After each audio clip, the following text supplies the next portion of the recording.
When I met David Shriver back in the early 1980s, they drafted me into the band known as Clayton Watson and the Trends, and we worked together quite a bit. And I traveled on the road a little bit with Dave, not like how Mickey has done around the world, but became really close friends. But Dave was also running a breeding business, doing artificial insemination. You know, he kind of had his hands in everything in those days.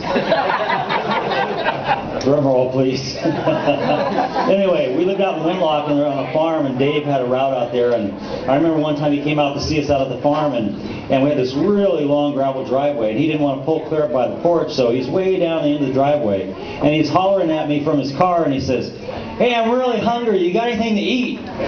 I don't know, you guys know Dave, you know, he can drop by at any time and say, "Hey, I'm hungry." And I said, "Well, Dave, what do you want?" He says, "Make me a cheese sandwich. How about just a cheese sandwich?" So I ran in the house, I asked my wife, I said, Can you please make Dave a cheese sandwich?" She says, "Well, yeah, what does he want on it?" I said, "I don't know, he just wants a cheese sandwich. Just put some cheese on it, whatever." So she makes the sandwich, I run way down to the driveway, and I hand Dave the cheese sandwich. And the next thing I see Dave doing, he's taking the cheese sandwich apart. One by one, he's pulling the cheese and the bread apart. And then I see, Dave, what are you doing? "Well, I don't like Miracle Whip." He's scraping the Miracle Whip off the cheese sandwich. Anyway, Dave and I are wonderful friends, and Dave is a recording artist still to this day. He just finished doing a couple of tracks on my new CD. The Lottery song is going to be a big hit. Thank you very much, Dave. One of the things I want to say about bass players is that they're very unique. They're very unique people. You can see in the video how Dave moved around. I mean, you got that dance going on with them legs. Man, that's some good moves. Real good moves. But bass players are really unique. But you know how a bass player and a mutual fund are different? Eventually one matures and starts making some money. Yeah! There you go!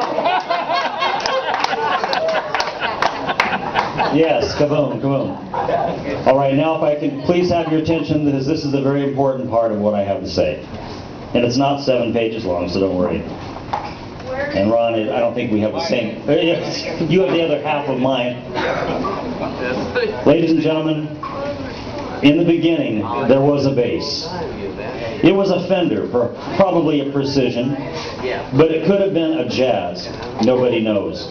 Anyway, it was very old, definitely pre-CBS.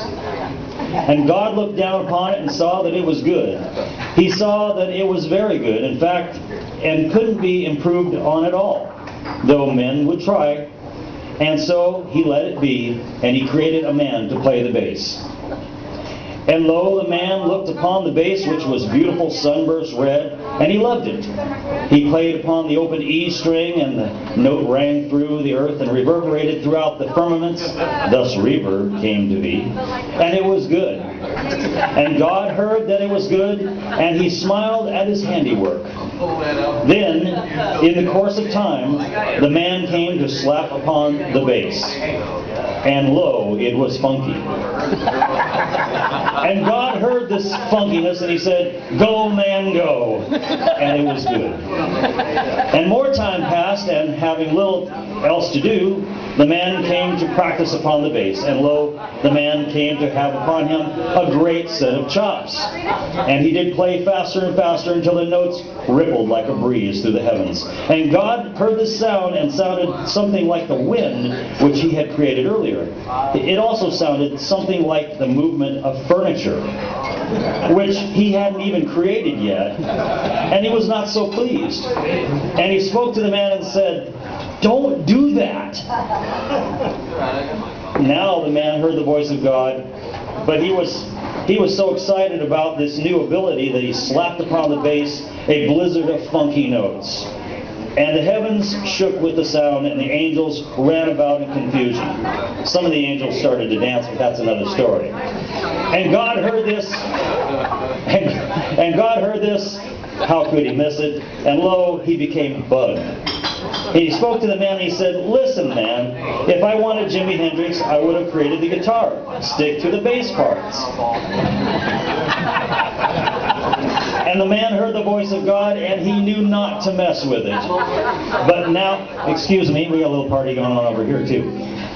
But now he had upon him a passion for playing fast and high. The man took the frets off the bass which God had created. And the man did slide his fingers upon the fretless fingerboard and play melodies high upon the neck. And in the excitement, the man did forget the commandment of the Lord. And he played a frenzy of high melodies and blindingly fast licks. And the heavens rocked with the assault, and the earth shook, rattled, and rolled. Now God's wrath was great, and his voice was thunder as he spoke to man, Dave. And he said, "Okay for you, pal.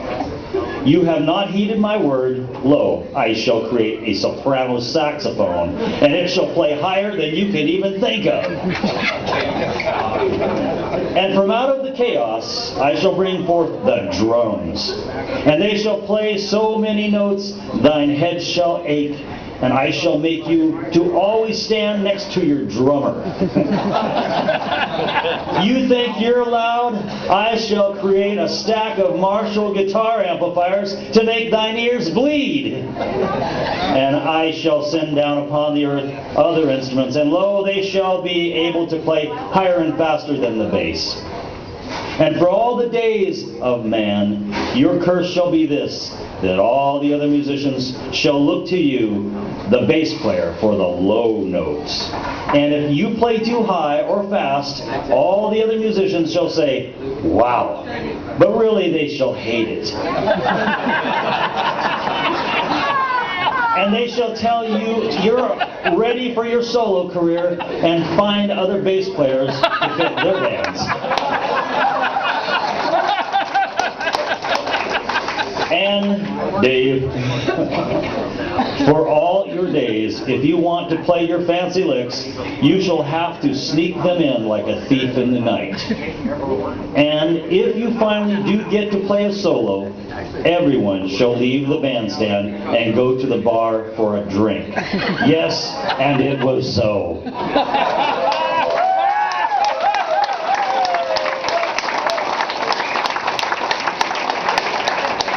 Ladies and gentlemen, Bruce Maier.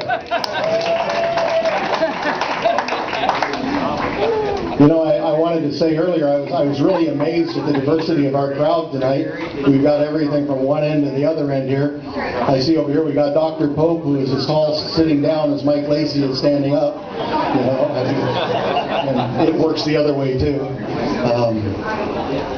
He scares me. First time I met him was at the BDA at the fairgrounds.